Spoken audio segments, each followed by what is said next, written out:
שלום רב, היום אני רוצה לשוחח איתכם על רעיון גדול, רעיון חשוב וגדול ברמה האסטרטגית למדינת ישראל.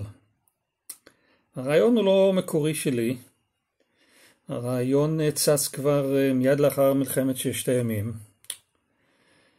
אלא שמאז ועד ימינו לא נמצאו הדרכים להגשים אותו. כמה אנשים מאוד יקרים הקדישו לו מחשבה ועניין ופעילות, אבל לא בשלו התנאים.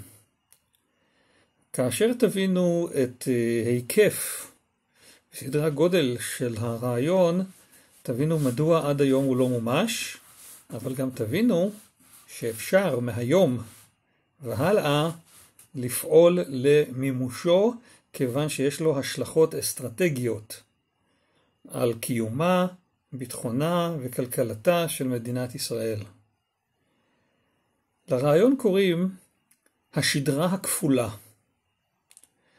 שדרה במובן של עמוד שדרה כפול למדינת ישראל. כולנו יודעים שמרבית האוכלוסייה בישראל, מרבית החיים הכלכליים, הפיתוח, הערים הגדולות, הכל נמצא במישור החוף, מה שנקרא בין חדרה לגדרה, בהגדרה הספק הומוריסטית, ספק עצובה, שבה מדובר היום על מצבה הגיאוגרפי של מדינת ישראל. כיום אנחנו כבר 10 מיליון איש פה בארץ, 10 מיליון איש. כשאני נולדתי היינו פחות מ3 מיליון, כולם הכירו את כולם.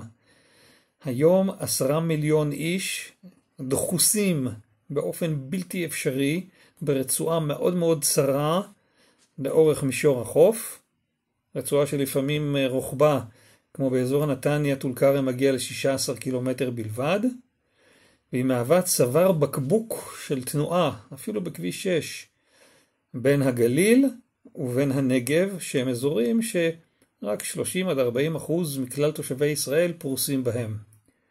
כל 60% האחרים יושבים בצפיפות מחניקה לחוף הים התיכון. אבל כשמתבוננים במפת ישראל מבינים שישראל היא בעצם מן הירדן עד הים, 60, 70 קילומטר רוחב.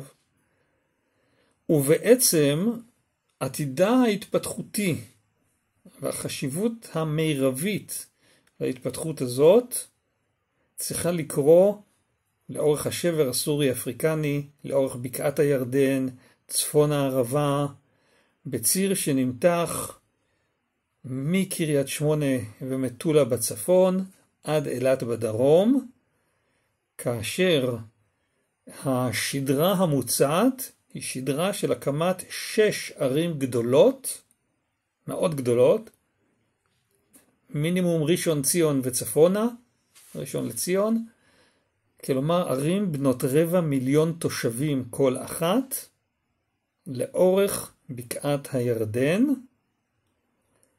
במה שקרוי בקעת הירדן, דהיינו בין כבישים 60 ל-90, ולא במה שקרוי יהודה ושומרון, שבעצם מתייחס לאזור ההררי יותר של מדינת ישראל. הכוונה בהתבוננות אל המרחב הזה היא ליצור מכפלה של מישור החוף מבחינת העוצמה הכלכלית, אזורי התעסוקה, הערים, ההתיישבות, לאורך בקעת הירדן. ישנן מגבלות רבות לנושא הזה, ונוכל לגעת בכולן בסרטונים הבאים. אבל דמיינו לעצמכם שמדינת ישראל לא מתבססת רק על עמוד שדרה אחד, אלא על 2 עם קשרים תומכים חזקים ביניהם. בראש ובראשונה מה שזה יעשה לנו, זה יהפוך את ירושלים בירתנו לעיר שהיא במרכז הארץ. היא הלב הפועם של הארץ, ולא עיר קצה שבה נעצרות הרכבות בתחנה סופית, שבה הנוסע בכביש מספר 1 מגיע אל יעדו ולא ממשיך הלאה, שבה בעצם החישובים שלנו מתבצעים בין ירושלים לתל אביב, מבחינת התנועה, עם הפניית עורף וגב לכל בקעת הירדן העצומה.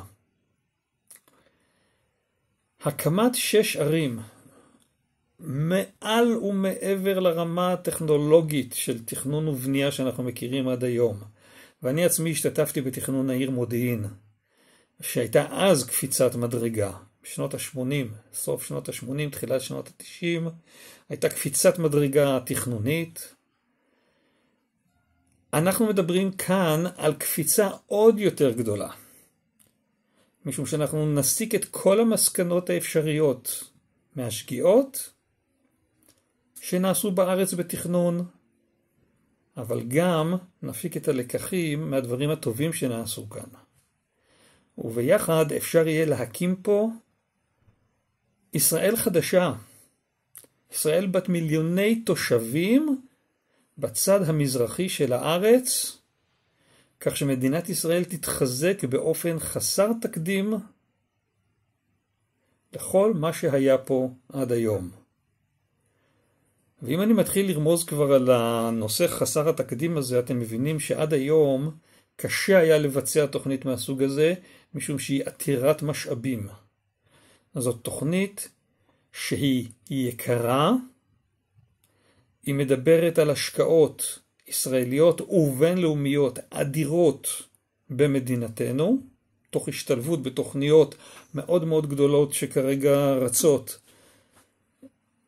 ברחבי העולם, בין אם על ידי נשיאי ארצות הברית, בין אם על ידי נסיכי סעודיה, בין אם על ידי מנהיגנו אנו, כדי להפוך את החזון הזה למציאות שתממש ישראל חדשה, עתירת משאבים ויכולות, חזקה פי כמה ממה שהיא היום, כאשר בעצם האזור האוכלוסין הראשי שלנו חשוף לפעילות העוינת, הן מרצועת עזה והן מיהודה ושומרון.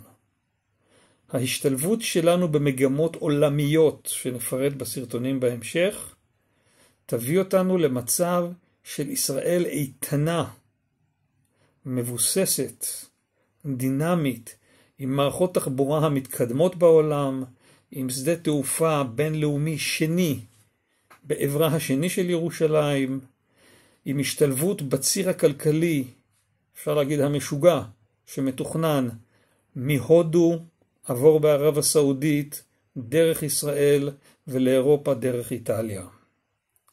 אנחנו מדברים על קפיצת מדרגה תכנונית, אקולוגית, כלכלית, שמשתלבת בתוכניות כמו תעלת הימים, כמו הציר הכלכלי שציינתי, ומציבה בפני ישראל עתיד